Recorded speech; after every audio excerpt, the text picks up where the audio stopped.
Assalamualaikum warahmatullahi wabarakatuh. Perkenalkan, nama saya Rosy Anggara dengan NIM 2311069. Dan di sini saya akan mempresentasikan hasil dari tugas saya dari mata kuliah pengembangan profesi guru yang diampu oleh Bapak Andi. Dan pada presentasi kali ini saya akan menjelaskan terkait tentang rukun iman. Dan di sini saya akan menjelaskan definisi rukun iman, mulai dari yang pertama sampai yang keenam.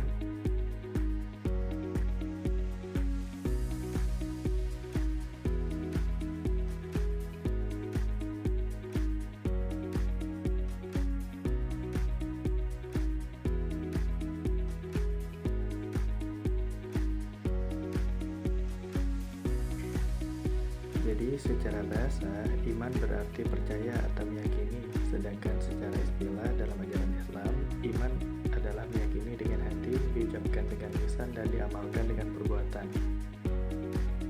Jadi rukun iman adalah 6 dasar keyakinan yang wajib diyakini oleh setiap muslim sebagai fondasi utama dalam agama Islam dan menjadi landasan akidah. Dasar hukum iman ini sendiri dijelaskan dalam hadis sahih dari Rasulullah SAW ketika beliau ditanya oleh malaikat Jibril tentang iman. Lalu beliau menjawab, iman adalah engkau beriman kepada Allah, malaikat-malaikatnya, kitab-kitabnya, rasul-rasulnya, hari akhir, dan beriman kepada takdir baik dan takdir buruk. Hadis riwayat Muslim. Jadi itulah dasar dari rukun iman itu sendiri. Dan untuk fungsi rukun iman, yang pertama itu ada menjadi dasar keimanan seorang muslim. Terus yang kedua, menguatkan akidah agar tidak menyimpang. Yang ketiga, membimbing perilaku dan akhlak menjadi lebih baik. Dan yang keempat, memberikan ketenangan dalam hidup. Terus selanjutnya yaitu adalah menumbuhkan rasa tanggung jawab kepada Allah, menjadi proses diterimanya ibadah dan lain sebagainya. Untuk rukun iman yang pertama yaitu iman kepada Allah, berarti meyakini bahwa Allah adalah satu-satunya Tuhan yang wajib disembah dan tidak ada sekutu baginya. Meyakini keberadaannya yang mutlak. Dan beriman kepada Allah adalah meyakini bahwa tidak ada Tuhan selainnya. Dalilnya yaitu ada di Quran surah An-Nisa.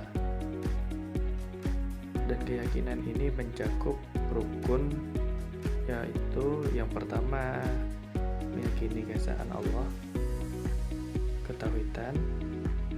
Yang kedua adalah meyakini Asmaul Husna dan sifat-sifat Allah.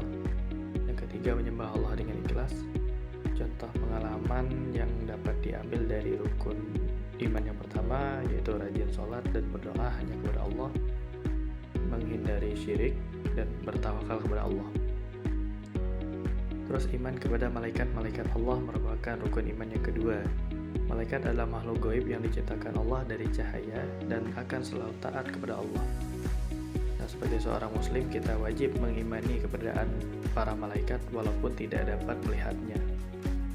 Banyak sekali malaikat Allah, tapi yang wajib kita ketahui itu hanya ada 10. Rasul beriman kepada apa yang ia turunkan.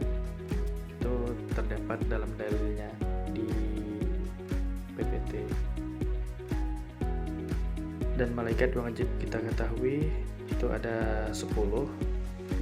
Mulai dari malaikat Jibril yang tugasnya menyampaikan wahyu, malaikat Mikail yang tugasnya mengatur rezeki, dan malaikat Israfil tugasnya meniup sangkakala, malaikat Israel mencabut nyawa, sampai selanjutnya. Terus rukun iman yang ketiga yaitu adalah iman kepada kitab-kitab Allah. Allah menurunkan kitab sebagai petunjuk hidup bagi manusia melalui para rasulnya. Dan ada 4 kitab yang telah diturunkan Allah kepada Rasulnya, yaitu yang pertama ada Taurat kepada Nabi Musa, Zabur kepada Nabi Daud, Injil kepada Nabi Isa, dan Al-Quran kepada Nabi Muhammad SAW. dan Al-Quran merupakan kitab terakhir dan penyempurna kitab-kitab terdahulu. Dan bisa dilihat dalil terkait dengan kitab ini ataupun rukun iman yang ketiga ada di Quran surat Al-Maidah ayat 48. Dan contoh pengalaman ataupun hikmah yang dapat diambil yaitu adalah membaca Al-Quran secara rutin dan mengamalkan isi dari Al-Quran dalam kehidupan kita sehari-hari. Terus rukun iman yang selanjutnya yaitu adalah iman kepada Rasul-Rasul Allah. Nah, Rasul adalah manusia pilihan yang diberi wahyu untuk menyampaikan ajaran Allah kepada umatnya. Rasul dan Nabi dan Rasul itu banyak sekali, tapi yang wajib kita ketahui itu hanya 25. Dan terdapat dalam surat An-Nahl ayat 36 dalil tentang Nabi dan Rasul ini. Nah, jumlah seluruh Nabi yang ada menurut beberapa hadis yaitu adalah 124.000. Dan yang wajib kita ketahui itu hanya 25 sesuai dengan keterangan di dalam Al-Quran.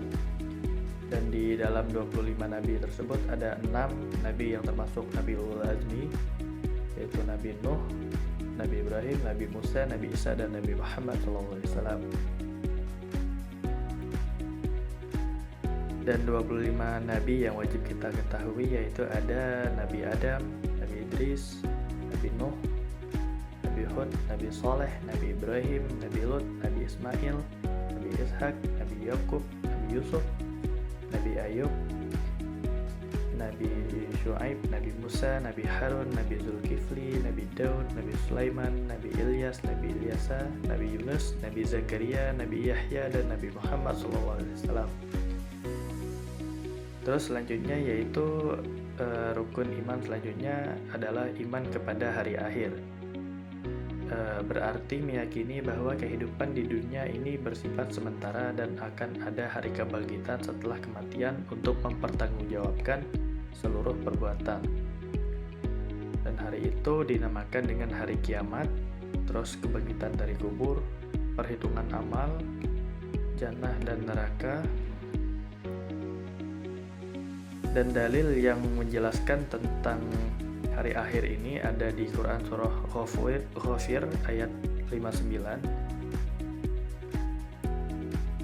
Dan untuk peristiwa akhir dari hari akhir ini mulai dari kiamat kubra dan kebangkitan, hisab, mizan, sirat, surga dan neraka. Kita bisa beramal soleh dan tidak berbuat zalim kepada sesama kita. Untuk rukun iman yang terakhir yaitu adalah iman kepada qada dan qadar. Qada dan qadar adalah ketetapan Allah atas segala sesuatu yang terjadi di alam semesta. Iman kepada takdir berarti meyakini bahwa segala sesuatu terjadi atas kehendak Allah, baik itu takdir yang menyenangkan maupun ujian berupa musibah, serta tetap berusaha dan bertawakal kepada Allah Subhanahu wa Ta'ala.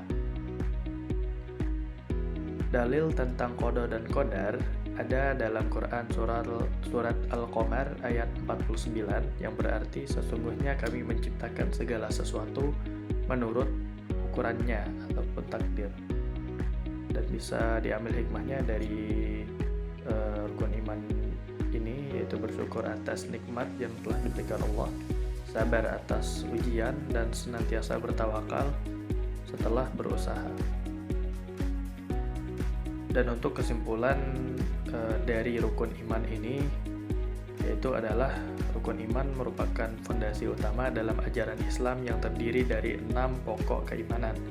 Iman kepada Allah, kepada malaikat-malaikatnya, kepada kitab-kitabnya, kepada rasul-rasulnya, kepada hari akhir, dan yang terakhir yaitu adalah iman kepada qada dan qadar. Dan ini wajib diyakini oleh setiap muslim sebagai pedoman hidupnya. Mungkin hanya itu yang dapat saya sampaikan dan dapat saya presentasikan. Mohon maaf apabila ada kesalahan kata ataupun kesalahan dari segi manapun, saya mohon maaf. Dan terima kasih telah menonton video ini. Akhir kata dari saya, wassalamualaikum warahmatullahi wabarakatuh.